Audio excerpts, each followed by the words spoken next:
Hi everyone, welcome back. So today we're going to show you how to do a panelled wall.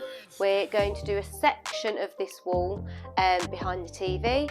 We've got some pre-cut panelling there as a 3.7 centimetres wide, and we're going to pop them on the wall with no nails.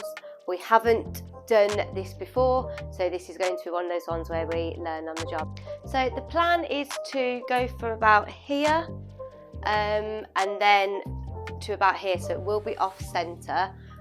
We're going to paint the wooden slats black. My advice would be, if you know the section that you want to panel, would be to paint the wall behind first of all. So I would colour block this entire section of the wall that you're going to panel, and then attach the panels onto it and then paint them once again. We're not doing that because we're not quite sure how far along we want to go. So what we've done, we went to Wickes, we've got some pre-cut panels, and we've got some longer ones which are 2.4 metres, and then we've also got some shorter ones as well, because we're not going to take the Besta unit off, we're going to go around the Besta unit. This came to, so we've got 10, they came in packs of 10, and it's come to £91 in total, and then obviously we've got the no nails and stuff separate from that as well. But yeah, so far £91, and we've already got the paint as well from I Love Wilko, so we're going to go black with that. Okay, so as we said, we weren't quite sure where we wanted to start from, so what we've done, we've just laid the slats up against the wall, and we've decided that we're going to go for 5 here. What we've also done to measure our gaps in between is we've used the width of each one of these, and that's going to be our gap in between here. So now what we need to do then is we need to cut these to size. We've got a little jigsaw, so we're going to use that to take the bottom off here, and then again we're going to do the same. As I said, we're not taking the Besta unit off, so we've got some shorter panels, but again we're going to have to measure those up and cut around those so they fit around this unit, and we're also going to pop some slats underneath here as well. So the next stage really is cutting to size, and then planning how far along we want to go.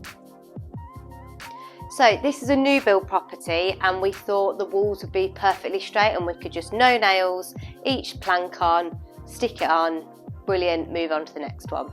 That's not happened. So it bows just slightly at the top of the ceiling. So when we stuck these on with no nails, they just started to ping out at different points. So what we've decided to do is just pop a flathead nail into each of the panels in 3 different points, top, middle and bottom, to fix them to the wall. What I will say is there might be electrics behind this as we go further along, so you need to be mindful of that if you're nailing into the wall. So what you can do to get around this is you can buy a detector that tells you where the electric current runs. So I would advise to do that if you are nailing into a wall that you think's got electrics behind it.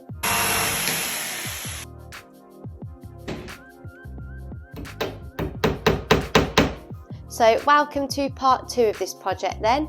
We've decided to paint our panelling. You obviously can leave it natural if you wanted to. If you were going to do that, just be mindful of the type of wood that you get. This is quite rough, which doesn't matter because we always plan to paint it.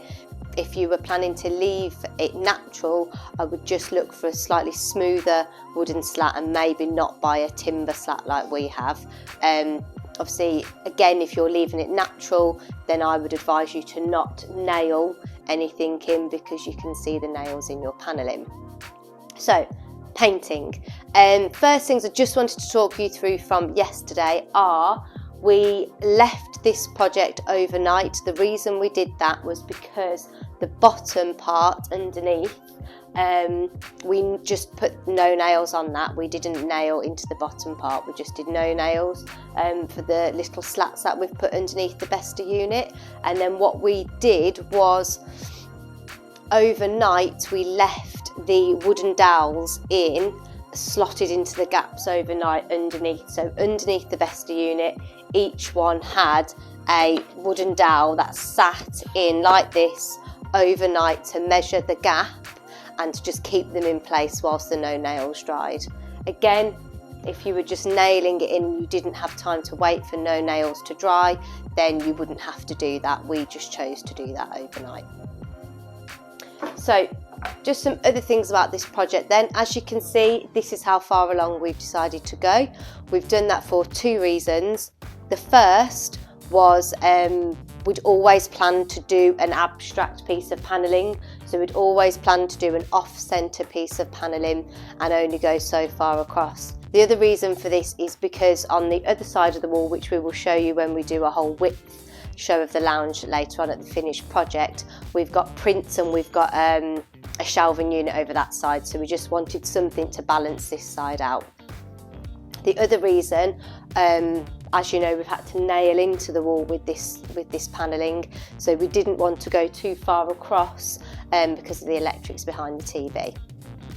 Obviously, if you weren't nailing into the wall and you were just gluing it on, or you had a machine to check the electric flow behind, then you could absolutely continue this all the way across as far as you wanted to go.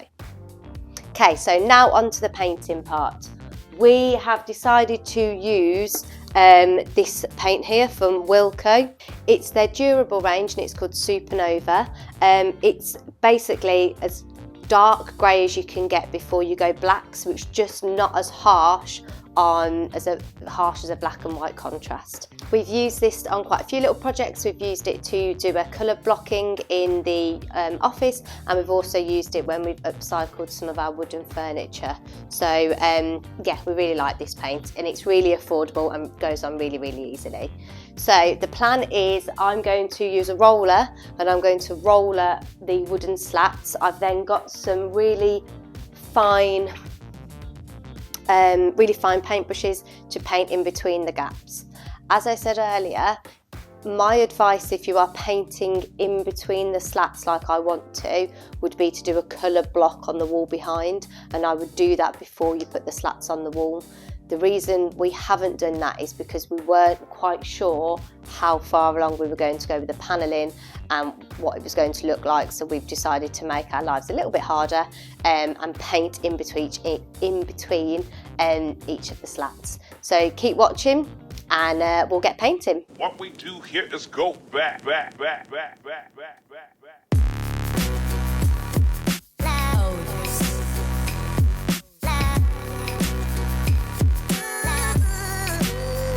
So this is it, the finished project.